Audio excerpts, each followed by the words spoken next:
It takes them like 2 miles just to stop their boat. Meanwhile, I'm zigging and zagging and I'm going around them and doing incredible things that they could never do.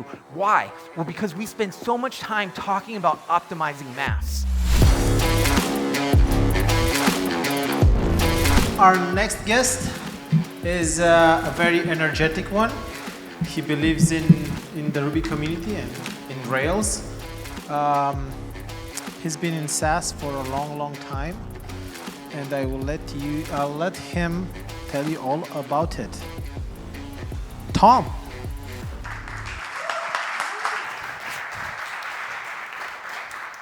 Thanks. I am energetic, so if I get loud, you can turn me down back there. Thank you so much for the opportunity to be here at Friendly.rb. I was so jealous last year seeing all the pictures and getting to know all the people that were there, and so I was glad to be able to come this year.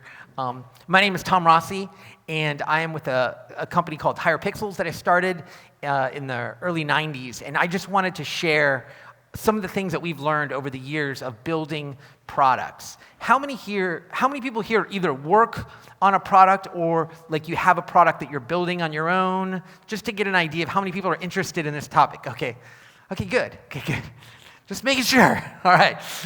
So just wanted to share those lessons, and I love that message from Matt's. It's so cool. This community, I've never seen it before in software, where people are just so friendly and supportive.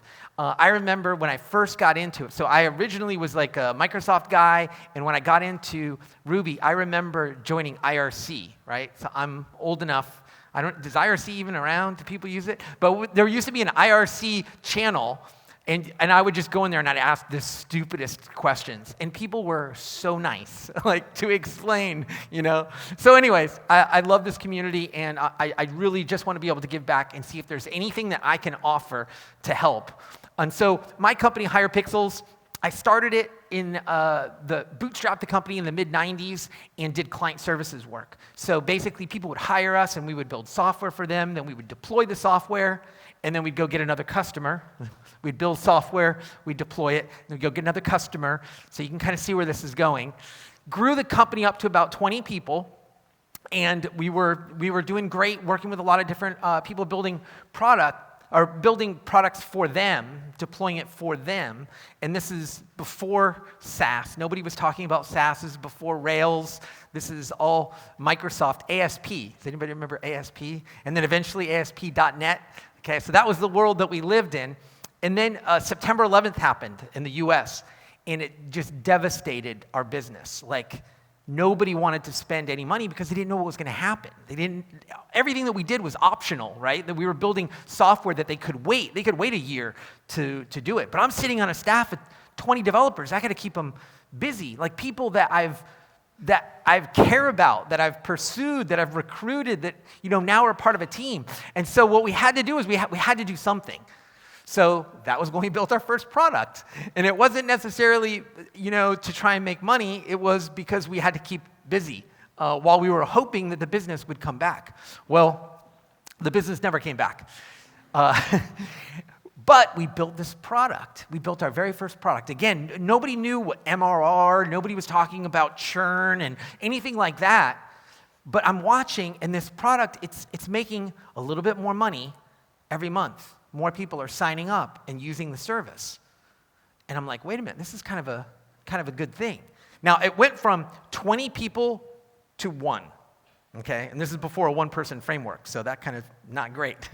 It goes from 20 people to 1. It was the most painful experience I've ever had in business, is just losing all of those people that, it was a long period, but it gets down to just me and my first product. Sorry about that. It gets down to one person, and I've got a product. The product is growing every month. It's making more money than the month before. Not much, but it's enough. So one of the guys that I had worked with, I'm talking to him. I said, man, this is a great way to run the business. I don't ever want to hire another employee. I don't want to go through that stress of payroll. Like, this is the way to go. And he says, well, I've got an idea for a product. And I was like, well, let's partner up. Not employee, let's partner up, because I never want to have employees again. right? So he comes on as a partner, and we build our next product. And he says, but before we do, and so he's a designer, he says, before we do, can you just watch this video? Like, I know you're a Microsoft guy, but can you just watch this video? You know which video he sent me? A designer. So I got introduced to Rails by a designer, right, who knew nothing about code, but he watched that video with David, and he's like, all the problems that he's describing are the problems that we always had, right? All the issues that he's addressing are the same issues that we always deal with. Long story short, I got introduced to Rails, and at that point, we start building products. And so we build multiple products over the years. So over the last 20 years, we've built 5 different products, and 2 of the products are the only ones that we really invest in today. So we have a product called Buzzsprout, which is the biggest product that we work on, right? The 37 signals, this is our base camp. This is the thing that is our biggest product by far, and it's a podcast hosting platform. And so people use it to be able to upload their audio, and then we get it out to all the different podcasting apps that are out there. We actually launched this in 2009, and nobody was podcasting. Like it was more of a fun project for us than it was like a money. Like we would joke, can you imagine if this paid the bills? Well, now it's our biggest product. We also have another product called Stream Care, which is the medical space, and that product we are continuing to invest in, but it's a separate team. Our company, 6 developers on the Buzzsprout side, 1 developer on the Stream Care side. All Ruby on Rails, as vanilla Rails as we can be. So that's kind of where we are in terms of the products that we've built. All majestic monoliths, very vanilla. Before I share some of the lessons that we've learned over the years, I just have to give disclaimers, okay? So just some disclaimers that you should know. Everything that I'm going to share has been stolen from somewhere, okay? I don't know where, but I guarantee it's not an original thought, okay? Most of it, I can tell you, is stolen from 37 Signals, okay? Most of it was stolen from 37 Signals. When we watched the video with David, and I was like, oh, this is revolutionary. And anyways, I get into Rails, and at the time, 37 Signals was running a workshop called Getting Real, the Getting Real workshop in Chicago. So we go there, and it was mind-blowing because they said the opposite of everything that we had ever done when we built that first product I told you about, when we had the 20 Microsoft developers. And it blew us away. We said, okay, we're going to try this, even though it goes against everything in our body as like a consulting company that's been working for years, not writing requirements, documents, not spending time on documentation and all these Getting Real type principles. So anyways, long story short, disclaimer, heavily inspired, 37 Signals. No company has had a bigger impact on our business or my life personally than 37 Signals. Like being able to build a SaaS product and learn the lessons from them has been incredible. I would also say Jim Collins, if you've ever heard of Good to Great, it's an incredible book. Good to Great, a lot of principles that I'm going to talk about here come from Good to Great. Andy Stanley is a leadership person in the US. He's got a book called Visioneering. It was instrumental when we started our company, and he's got a leadership podcast, and so he's had a big impact on us as well. Oh, and Sandy Metz. Sandy Metz, I mean, she's my favorite. Like any video that she's had, I've watched multiple times, and so one of the principles especially we're going to talk about totally stolen from her. So I've stolen, I'm sure they've stolen, you should steal, okay? Think about it. Okay, so a lot of disclaimers. So I've kind of broke it down into different categories of lessons that we've learned. And the biggest category, into just 2 categories, so don't worry, we're going to have lunch. The first category is about optimizing mass. It's optimizing mass. And anybody who's building software, even if it's not a SaaS product, like this is an important principle of we know we want to optimize how much code that we write, how many features we build. We want to optimize our mass because it's like a boat. And every time you add a feature, every time you add a little line of code, what you're doing is you're adding mass and you're putting stuff into the boat, and the boat sinks a little bit lower, right? And it gets a little bit harder to turn. Well, I want to be a racing boat, right? And I love it. I absolutely love it because with Rails, we can do so much with such a small team. And I'm competing with cargo carriers, right? It takes them like 2 miles just to stop their boat Meanwhile, I'm zigging and zagging and I'm going around them and doing incredible things that they could never do. Why? Well, because we spend so much time talking about optimizing mass. Optimizing mass. And so that's kind of what all of these different lessons that we're starting with kind of fall into. So, for example, if you want to optimize mass, which we do, we have a mantra. For our products and for our features, we come up with a mantra. What is something that we can say that is true that will help us refine what features make it in and which features make it out? What is something that we can say over and over again, a mantra, right? So, for example, the first product that we built on Rails was a product called Tick. Tick is a time tracking application, but it's not, I can't really have a mantra our mantra is track time, right? We can't even say we're the best way to track time. There's all kinds of different ways to track time. Excel spreadsheet could be a great way to track time. Punching in a card, geolocation, right? There's all these different ways to track time. Can we really be the best at that? No. So we're going to make our mantra a little bit longer. We are the best way to track your time and hit your budget. You see that? Just by adding that to the mantra, it now helps exclude a whole bunch of features that you don't need to build and focus on the features that are most necessary. So for us, Tick, when we built it, we were only interested in building features that help you track time for the purpose of hitting your budget. See that? So having a mantra helps provide that kind of clarity, and it should be your unique selling position or your value add. It should be the thing that people are willing to pay for. So when people sign up for Tick, the reason they're signing up is because it's valuable for them to track their time for the purpose of hitting a budget. All of our products have a mantra. So Buzzsprout, the easiest way to host, promote, and monetize your podcast. So providing a mantra allows us to be able to optimize our mass and think through, do we really want to build that? I hate the question, which comes up all the time. Well, how hard is it? How hard is it to build that? That's the wrong question. The question should be, should we build it? Should we build it? Is it actually going to add value?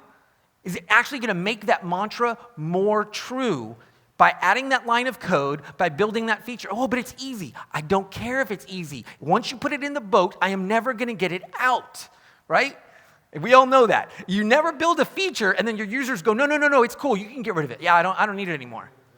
Even if they've never used the feature, the fact that it was there, they don't want to see it go away. So you have to be really, really careful of what you build. And that means sometimes you're telling your customers no. For Tick, for example, one of the most common requests is a weekly time card. I want to be able to put in all my hours for the week. That doesn't make sense if you're trying to hit a budget. Can you imagine? You're a project manager, happily, ignorantly living your life, and then Friday, all of your budgets are blown. You can't track your time weekly if you're trying to hit a budget. So that feature, even though customers ask for it, we tell them, look, Tick is the best way to track your time and hit your budget.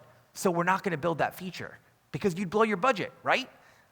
And then they say, oh, yeah, you're right. So we recommend blah, blah, blah. So anyways, thinking that through, having a mantra helps you to be able to answer that question. It doesn't matter how easy we could build that weekly time card. It doesn't matter that Rails makes it so easy for us to build that feature. We should not build that feature. This is what I've totally stolen from Sandy. I love this because it's true about code. It's true about your business. It's true about product. You will never know less than you know right now, right? You'll never know less. Or another way to say it, it's not the nice way to say it, but this is the way we say it in the office, is you'll never be dumber than you are right now. Like, you are the dumbest you're going to be, hopefully. Hopefully you're only going to get smarter from here. And so why would you let a dumb person make a decision? Get a smart person to make the decision, right? Wait until you know more information. Wait until You've done some experiments, you've analyzed some data, you've talked to customers, you've gotten somebody to give you a credit card, you've learned something because you know what? You're never going to know less than you know right now. So be very careful because you're dealing with a moron, right? And I don't want that moron making decisions about my business or making decisions about features. Now, that being said, I'm not saying that you should be indecisive. I'm just saying that if you don't have to make a decision, don't make a decision. Don't make a decision. Avoid it until you get more information. The same is true with code. How many times are you writing code and you're like, oh, you know what? in the future, I bet I'm going to want to do this. So I'm gonna give myself a little bit more flexibility. Yeah, you can pass in these other parameters. Even though nobody's passing in the parameter, I'm gonna go ahead and build the ability to do that. Why? Because you're a moron. You're dumb. You just don't know yet. But you think you know. And you know what? You don't. You don't. That's the point that Sandy makes. She's nicer than I am, but she's making the same point where she's saying you are horrible at guessing the future. And we're all horrible at guessing the future because you think you want that feature, but really what's going to happen is you want a totally different feature you didn't even know about. This happens all the time. We launch features for our customers, and you think, oh, well, the next thing they're going to want is this. And then they go some totally different direction you didn't expect. You will never know less than what you know right now. So optimize your mass. Only write the necessary code to accomplish the problem that you're trying to solve. Don't go beyond that. If you do, you're dealing with a moron. Be uncomfortable with your first release. This is really hard. This is really hard for us, and especially because it's subjective. Even on our team, we have different levels of discomfort, right? Some people are like, well, I'm not comfortable with that. And you're like, well, you need to get comfortable. like, be uncomfortable with your first release. The idea being, if you're building a product, for example, and you're like, man, I got this idea for a product, you will never launch that product if you're waiting to get comfortable with it.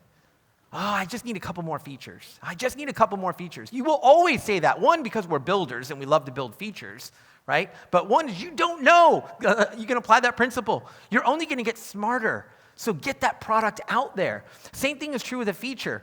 We'll be building a feature, and there's no end to how far you take that feature. And so you should be uncomfortable with how far you go. Get it out there with your customers. Then you're going to learn a ton. You think you know what the customers are going to do with that feature, but once it's out there, then you're going to find out. Perfect example of this, we launched a feature a couple of work cycles ago called Co-Host AI. So when somebody uploads their podcast episode, we'll run it through an AI, and it'll come back and recommend titles and descriptions to give them to save them time working on their podcast, right? So it's a really good use case for AI because even if it gives them an 80% solution, it could save them, an hour of trying to think of, chapter markers and transcripts and all that kind of stuff. So we build this feature, but there's debate. How far do we go with this AI, right? Everybody loves AI right now, so everybody wants to do something else with AI. But what is the minimum feature we want this to do? Titles and descriptions. That's the thing that's going to save podcasters a ton of time, right?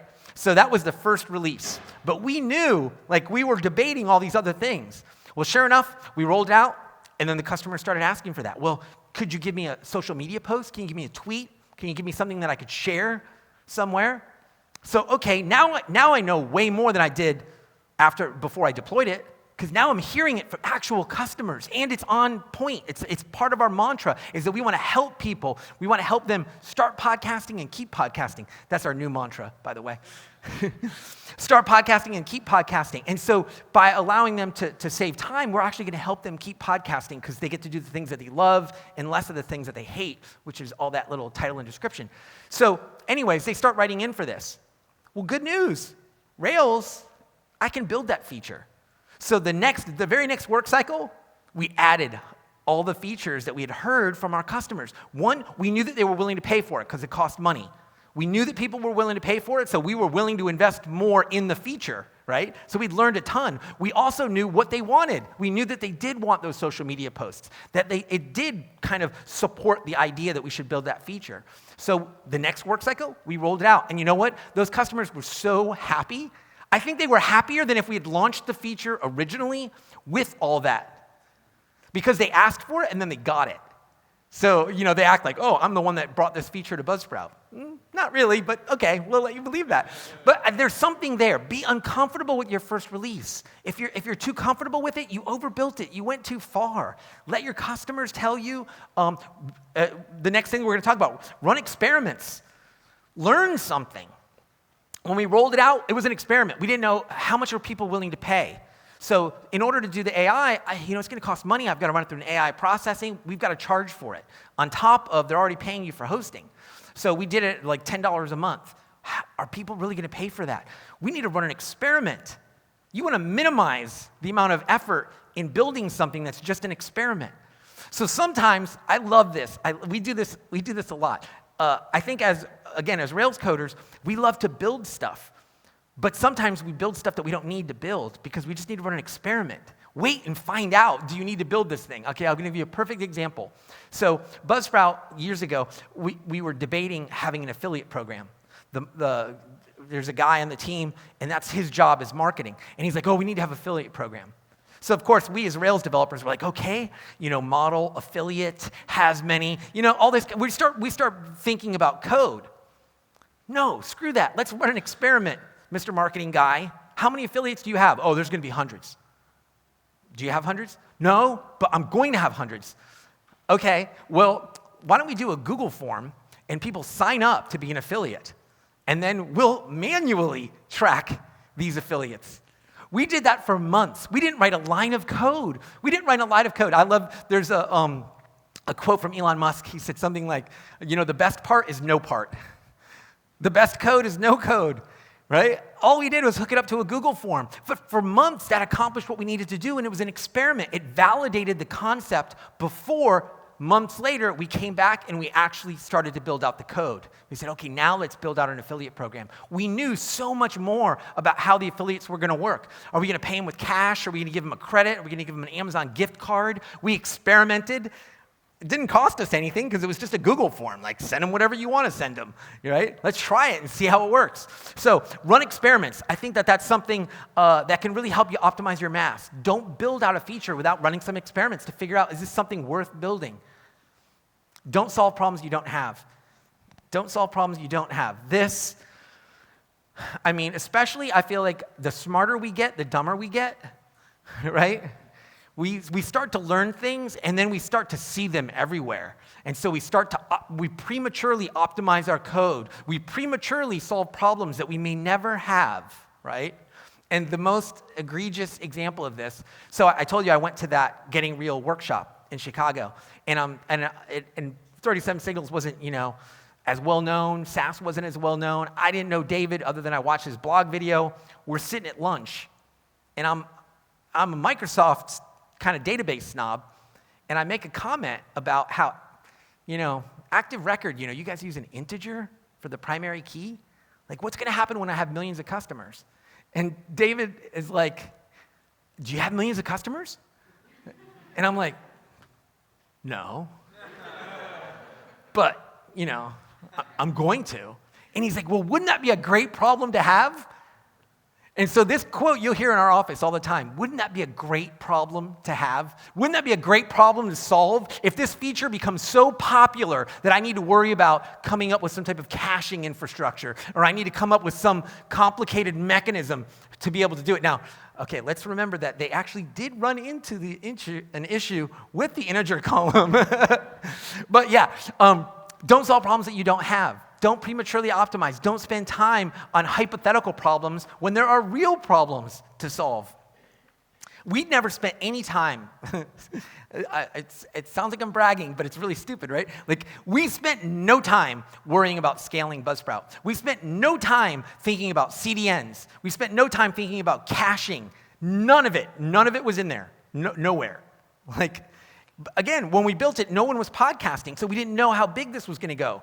Well, fast forward, the iPhone launches the podcasting app, right? 2014, 2015, Serial comes out, and podcasting starts to explode. 2020 happens. Everybody's locked in their basement with a microphone trying to record a podcast. So every issue that we said, wouldn't that be a great problem to solve, happened, right?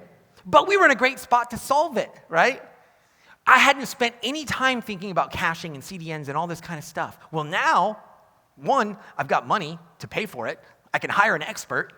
Two, I've waited long enough that Rails makes it so easy. Russian doll caching didn't even exist when we started Buzzsprout. If I had known what I know now, I probably would have over-engineered it. I would have come up with my own caching mechanism. But by waiting, I get to take advantage of all that functionality as it develops. So don't solve problems you don't have. Be intentional with deciding to hire. There's nothing more massive that you can add than a person. There is nothing more massive that you could add than a person. So if you're building a SaaS product and you're thinking, oh, I'm going to hire a person and we're going to move so much faster, you're not. You're not. It's not going to happen. Be super intentional, thinking through, when do I start growing my team? Now, again, I'm coming from a perspective of that experience that I had going from 20 to 1 was so painful. I am super gun shy of taking on a person, right? But whenever you take on a person, whenever you add them to your team, you now need to watch out for them. You need to lead them. You need to manage them. You need to, set objectives for them. And so all of a sudden, I'm not writing Ruby code. I'm leading another person. There's some element of my work that is doing that. So be intentional when you're hiring. Think through, is this the right time for me to do it? Because we are surrounded by so much pressure of like, oh, you got your own company. You got your own product. Oh, how big is your team? Like, that's the measurement of how mature you are as a company. How big is your team? I don't want to be big. The smaller, the better, right? So, be intentional when you're deciding to hire. Okay, quickly, I'm going to just talk about this. So, optimize mass. All of that is about optimizing mass. Is figuring out how can I be a race boat so that when I'm competing against these cargo carriers, I can just make them look like fools. Right? Buzzsprout, we launched a mobile app, an Apple and Android mobile app in like 9 months. We had never built any mobile app before. We did both of them in 9 months. It took us maybe a month to do the Android app. And they feel native. Feels like a native Android app. It feels like a native Apple app, but it's totally built on Turbo native. We get to stand on the shoulders of open source. That's why we're so passionate about helping Rails, because Rails has helped us, right? But you can only do that because we've optimized our mass. If we had built these complicated frameworks, we would have never been able to build a mobile app that fast. So, optimizing mass. But the other category that I think is important, now this is especially true if you are leading, if you are starting a company or if you're starting to build a product, and it's this idea of look where you're going. Think about where you want to be.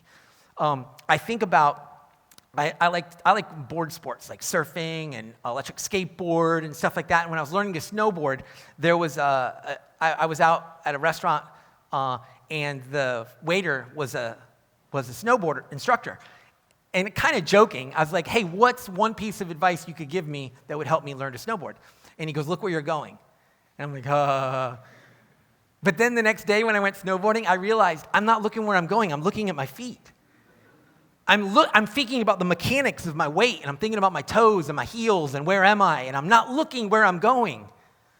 And I think a lot of times with our businesses, right, sometimes with our careers, we're not looking where we're going. We're just too busy looking at our feet, and we're looking at the things that we're doing day to day. We're thinking about, where's my weight, the mechanics of what's happening right now, but we're not thinking about where am I going. And I see this a lot with people that get into building a SaaS product. Is that they're just so focused on building the product that they're not thinking about what's going to happen after you build it. Where are you going with this? Why are you building it? What's going to make you happy? And these are questions that you're like, well, I don't have time to answer that because I've got to figure out what feature to build, and I've got to, pick my stack and where I'm going to host it. But where do you want to go? Otherwise, you look up and you go, well, how did I get here? How am I in this career that I hate? How am I working on this product that I hate, or these customers that I really don't want to work with? Like, how did I end up here? Because I never looked up. And so look where you're going. Just think through, where is it that you want to go?